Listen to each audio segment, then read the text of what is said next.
आज मैं आप सबके साथ एक कहानी शेयर करूँगा ज़िंदगी की। तो एक गाँव का आदमी था और बड़ा परेशान रहता था, मेहनत भी बहुत करता था लेकिन परेशानियाँ उसका पीछा छोड़ नहीं रही थी।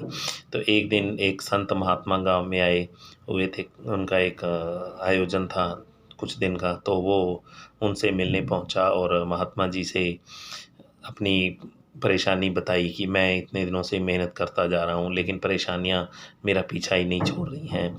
तो मुझ क्या मेरी लाइफ़ इसी तरीके से चलती रहेगी? मैं अपनी परेशानियों का हल कैसे करूँ? तो आप मुझे बताइए इसका उपाय कुछ। तो महात्मा जी बोले, इसका अभी तो टाइम बहुत हो गया है, मैं आपको आपकी इस प्रॉब्लम का सॉल्यूशन जो है सुबह दूँगा।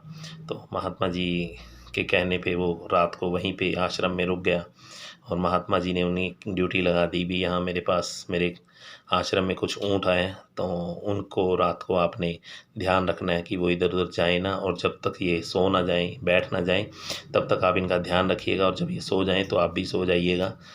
तो रात को वो ऊँटों की पहरेदारी पे वहाँ पे बैठ गया, उनको बिठाने लग गया। तो सुबह महात्मा जी से मिला, महात्मा जी बोले कि बेटा कैसी नींद आई रात को? तो वो बोला, महाराज कहाँ नींद आई, मैं तो रात को इन ऊँटों को बिठाता-बिठाता थक गया। इसमें से कुछ ऊँट ऐसे थे जिनको मैं बिठाता था बैठ जाते थे, लेकिन कुछ ऊँट बहुत ही कहना नहीं मान रहे थे, तो मतलब कह रहे बैठ भी नहीं रहे थे। और कुछ ऊँट ऐसे थे जिनको मैं बिठाता था तो वो बैठ जाते थे, लेकिन कुछ उनमें से कुछ ऊँट ऐसे भी थे जो खड़े भी हो जाते थे।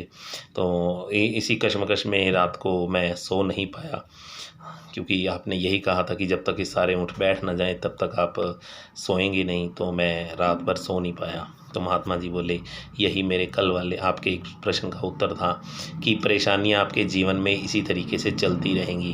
कुछ परेशानियाँ ऐसी होंगी जिनको आप सॉल्व कर पाएंगे, जिनका सॉल्यूशन आप ढूंढ पाएंगे, हल निकाल पाएंगे, और कुछ ऐसी रहेंगी जिनका आपके पास भी कोई जवाब नहीं होगा। और कुछ परेशानियाँ ऐसी होंगी जिनको आपने कल सॉल्व किया, कुछ टाइम बाद फिर वो दोबारा उठ गई, या कुछ अपने आप भी सॉल्व हो जाती हैं। जिस तरीके से ऊँट अपने आप बैठे हुए थे, उस तरीके से कुछ परेशानियाँ ऐसी हैं जो अपने आप हल हो जाती हैं, उन्हें समय देने का ज़रूरत है। तो यही मेरे कल के प्रश्न का उत्तर है। तो आदमी के बात समझ में आ गई कि कुछ परेशानियाँ अपने आप हल हो जाती हैं, कुछ के पीछे हमें दबाव बनाना पड़ता है, मेहनत करनी पड़ती है, लेकिन फिर भी वो प्रॉब्लम्स आएँगी। तो महात्मा जी ने कहा, यही ज़िंदगी है, आप इसे एन्जॉय कीजिए, अपना कर्म कीजिए, मेहनत कीजिए, परेशानियाँ अपने आप हल होती जाएंगी।